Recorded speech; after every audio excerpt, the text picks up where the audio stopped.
les causes de la délinquance sexuelle ou de la criminalité aux Comores ne sont pas, comment dire, apparentes. Il y a des causes beaucoup plus profondes. Je pense que c'est toute une mutation de la société comorienne ou de l'identité comorienne ou de la culture comorienne qui a amené à ces phénomènes tout à fait nouveaux.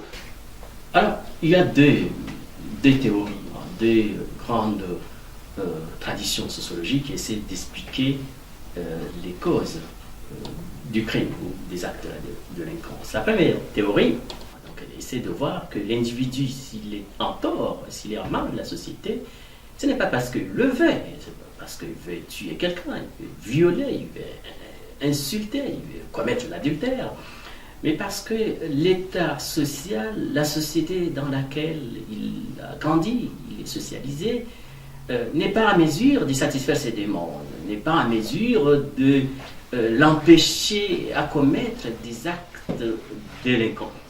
Et donc, la maladie n'est pas en l'homme, comme disait Lombroso dans son livre, L'homme criminel, mais la maladie est dans le système social. C'est la société parce qu'il y a l'affaiblissement de l'autorité traditionnelle, il y a le déclin de la religion, il y a le déclin du droit pénal.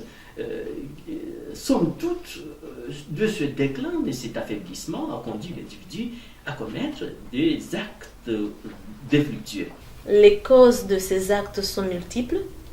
Ils sont d'ordre social, économique, et à cela j'ajouterai la dégradation de l'enseignement depuis une vingtaine d'années aux Comores, qui résulte à des échecs scolaires, l'absence de protection dans l'avenir, la violence domestique subie par la plupart des jeunes au foyer, la consommation de la drogue et de l'alcool, les divorces précoces, l'influence de l'audiovisuel, mais aussi l'analphabétisme des plupart des parents au pays. Ça peut être aussi un cas, pour le premier cas que j'avais cité, le cas du social. Et là, je pense que le point que je peux aborder là-dessus, c'est quand ça touche, on peut parler par exemple de l'urbanisation. Aujourd'hui, dans les pays très développés, bien développés, ça touche là où il y a, disons, une fluidité de la population.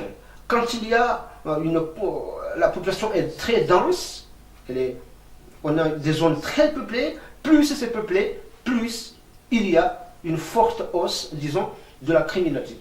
La raison pour laquelle aujourd'hui, quand on parle de crime aux Comores, il faut voir, c'est soit à Moroni, soit c'est pas loin en tout cas de Moroni, là où bien sûr il y a la question de l'urbanisation. Il y a Robert Merton, par exemple, dans cette tradition d'explication du phénomène criminel, il explique que le crime, ou l'anomie, le phénomène anomique, comme disait Durkheim, est né du fait qu'il y a un déséquilibre entre une demande illimitée de désirs avec peu de moyens légaux d'atteindre cette demande. Donc, dès lors que dans une société, il y a beaucoup de demandes sociales, il y a beaucoup de plaisirs, que le moyen d'atteindre ce risque que l'individu cherche d'autres moyens illégaux de satisfaire ces demandes. Donc c'est par exemple, aujourd'hui au Comores, chacun veut devenir riche, veut avoir le pouvoir, veut apparaître, ou en tout cas sur le devant de la scène économique, politique, avec peu de moyens, les moyens légaux reconnus dans le cheminement, dans la trajectoire qui conduit l'individu à satisfaire ses demandes de façon légale, eh bien, puisqu'il y a un manque, eh bien, l'individu a tendance à assouvir ses espérances, ses aspirations de façon illégale. On peut l'expliquer en grosso modo selon deux schémas, voire même trois. On peut, disons, avoir un schéma social, c'est le cas plus échéant, et un schéma psychologique, psychanalytique qui touche l'esprit. Disons, parlons du second cas, ce qui touche l'esprit, disons le moral. c'est le cas du malade. Et là, ça suppose bien sûr avoir des réponses à cela, des réponses psychologiques, des réponses psychanalytiques, des réponses psychiques même. C'est le cas du fou, le cas ce qu'on peut appeler aussi malade mental.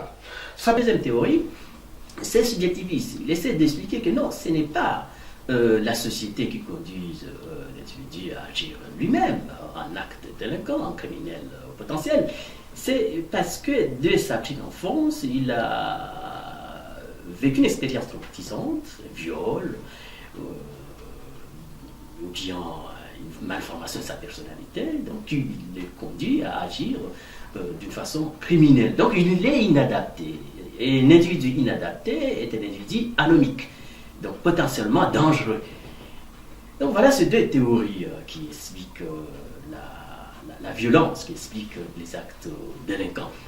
Alors, mais on peut aller jusqu'à dire, donc d'autres traditions sociologiques essaient d'expliquer que, eh bien, c'est parce que si les jeunes aujourd'hui, si les jeunes sont devenus délinquants, c'est parce qu'il y a un allongement de la jeunesse. C'est-à-dire, les jeunes sont toujours jeunes, jusqu'à même 33 ans, 40 ans, ils sont toujours jeunes, et ils retardent d'entrer dans la vie active. Et de lors qu'avec une société d'apparence, une société d'image, une société de réputation, chacun veut essayer de trouver sa place, puisqu'il ne peut pas chercher sa place d'une façon légale, avec les moyens reconnus, convenables, eh bien, il passe par le business. Le business, c'est un euphémisme, la vente à drogue, la prostitution, le proxénétisme. Le but, c'est d'essayer de trouver une identité, une reconnaissance, donner une forme d'existence sociale dans des formes violentes, agressives, contraires à la cohésion sociale. La question est simple. Pourquoi aujourd'hui, plutôt qu'hier? Pourquoi toute cette criminalité aujourd'hui, plutôt qu'hier? Je pense qu'on a mal négocié la modernité, on a mal négocié la mutation culturelle. Les Comoriens, dans les années 80, ont découvert, je parle des jeunes évidemment, ont découvert un monde qu'ils ignoraient depuis des siècles. Moi, quand je suis venu en France, je n'avais aucune idée de ce qu'était la France. Maintenant, le jeune Comorien de 15 ans, 14 ans, lorsqu'il arrive en France, il connaît tout de la France, avant même d'y mettre ses pieds. Il sait où se trouvent les Champs-Élysées, il sait où se trouve Barbès, il sait où se trouve... Il connaît la France, il connaît le métro, et comment il sait tout ça? Parce qu'il y a eu évidemment une révolution culturelle qui a été d'abord initiée par l'avènement de la vidéo, et donc je reçois une autre culture.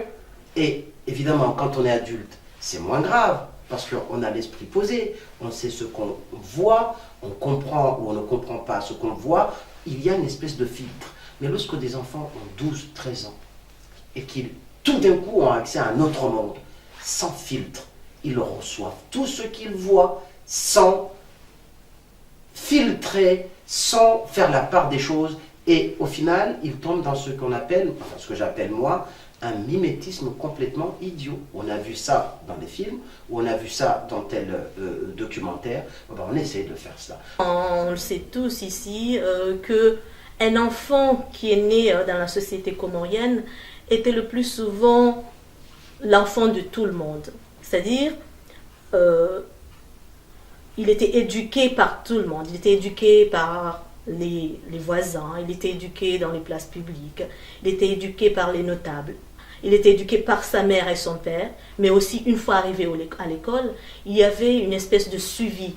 L'enseignant avait vraiment envie de faire un suivi de l'enfant, et il se posait la question pourquoi cet enfant n'évolue pas, et là maintenant l'enfant évolue. Il essayait de donner le bien de lui pour que cet enfant arrive à avoir ce qu'il veut. En fait. Donc c'est l'une des causes, je dis bien l'une des causes de la mutation culturelle. Et puis il faut parler aussi de la diaspora. Nous ne sommes pas ici comme ça, mais lorsqu'on rentre aux Comores en vacances, on véhicule aussi une autre face, un autre mode de vie. Et tout cela a contribué à bouleverser la culture comorienne, de sorte, je donne un exemple très simple, de sorte qu'aujourd'hui, même le système de parenté aux Comores est complètement chamboulé. Avant, il y avait le père, l'oncle, la mère et la deuxième mère. Quand je vous dis deuxième mère, c'est la sœur de votre maman. Et maintenant, grâce à nous, ou à cause de nous, qui sommes à l'étranger, en France principalement, comment ça se passe aux Comores? Il n'y a plus de maman, c'est-à-dire la tante de votre mère n'est plus votre maman. On l'appelle tante. Et de l'autre côté, le frère de votre père, il n'est plus votre père, il est un tonton. Et tout cela a été introduit, non pas par les Français, qui étaient aux Comores pendant 150 ans. Les Français étaient aux Comores pendant 150 ans, le système de parenté était resté intact. Mais c'est à cause de moi qui suis ici, et qui rentre aux Comores, et qui ai commencé à toucher. Donc, c'est juste un exemple. La criminalité est toujours présente dans des milieux défavorables.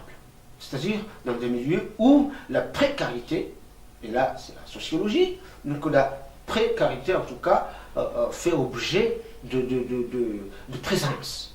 Donc face à un monde matérialiste aujourd'hui, où le désir importe beaucoup, dans un état, bien sûr aussi, dans une situation aussi précaire, il y a ce qu'on appelle l'envie de vouloir malgré les moyens.